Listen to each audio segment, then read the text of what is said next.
queremos ouvir a tua voz, de forma clara, nos mostrando as tuas verdades. Pai, queremos aprender por ti, de todo o nosso coração e com toda a atenção da nossa alma. Fala, Senhor, porque os teus servos. Fala aí, pessoal. Então estamos começando mais um Teólogo Amador.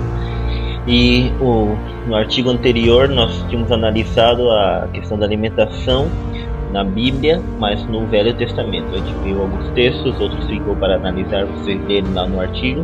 E nessa parte vamos analisar alguns textos que estão no Novo Testamento. E para isso dividiremos em duas partes, devido a serem muitos. O primeiro texto que vamos analisar é Marcos 7, 18 e 19, que diz: Então lhes disse: Assim vós também não entendeis? Não compreendeis que tudo que de fora entra no homem não o pode contaminar? Porque não lhe entra no coração, mas no ventre, e sai para lugar escuso. E assim considerou ele puro todas as coisas, ou todos os alimentos, melhor dizendo. Bom, alguns utilizam esse texto para dizer então que Deus aqui, Cristo Jesus, permitiu comer de tudo.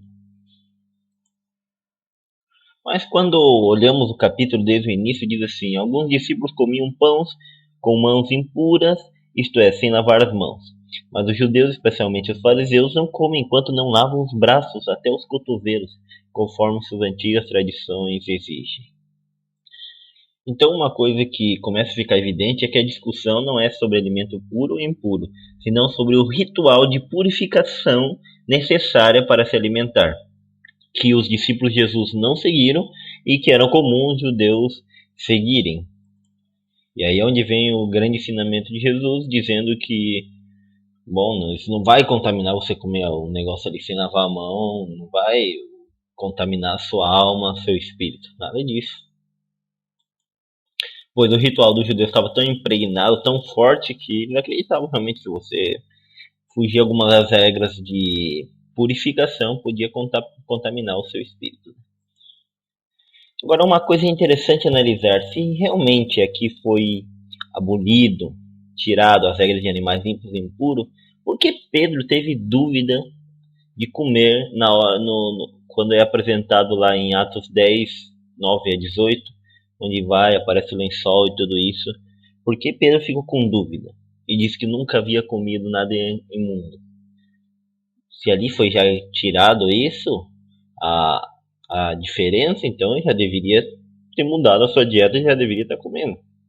Mas isso não parece muito claro, né? Então, não acredito que aqui realmente se refere a isso. A questão do limpos e imundos, senão a contaminação, purificação, lavamento das mãos, braços para a alimentação. Bom, outro texto que podemos analisar, que não fala diretamente da alimentação, mas que é utilizado, é o de Atos 3, versículo 19 e 21, que diz: Arrependam-se, pois, e voltem para Deus, para que seus pecados sejam cancelados, para que venham tempos de descanso da parte do Senhor, e Ele mande o Cristo, o qual lhes foi designado, Jesus. É necessário, então, que ele permaneça no céu até que chegue o tempo em que Deus restaurará todas as coisas, como falou há muito tempo por meio dos seus santos profetas. Bom, então aqui nesse texto Pedro estava pregando lá para os judeus e fala da necessidade de arrependimento e cancelamento dos pecados e tudo isso. A questão que entra em discussão é nessa parte: e é necessário que ele permaneça no céu até que ocorra o quê? A restauração de todas as coisas, ou até que chegue o tempo em que Deus restaurará todas as coisas. Essas são as duas formas de ver aqui. Uma forma, então, diz que a restauração de todas as coisas acontecerá quando venha Cristo e realmente seja restaurar todas as coisas. A outra forma diz que não, a restauração de todas as coisas já começou, isso principalmente dentro do Adventismo, e utiliza esse texto para dizer que desde 1844 começou a se restaurar todas as coisas. E alguns encaram que todas as coisas seria a volta à guarda do sábado, ao matrimônio único, a volta à alimentação, a dieta original, que não seria bem original porque lá eles eram meio crugívoro, né? E ninguém come crugívoro hoje em dia. Mas uma dieta mais vegetariana ou algo assim. E assim vão estabelecendo o que seria todas as coisas.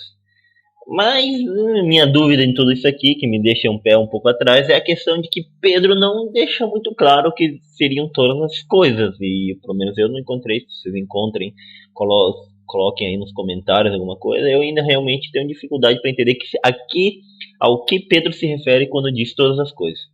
Então alguns vão interpretar que todas as coisas seriam essas aí que nós acabamos de citar.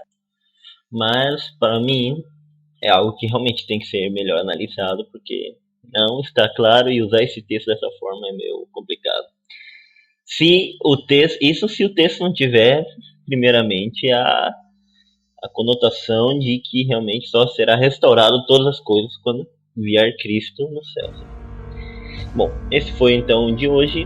Vou deixar para vocês verem o texto de Atos 10, 15 lá no blog, lerem todo o artigo e analisar essa situação. Esse texto eu não vou analisar aqui. Assim que confira lá, teologoamador.com. Que tenha um bom dia, que Deus te abençoe.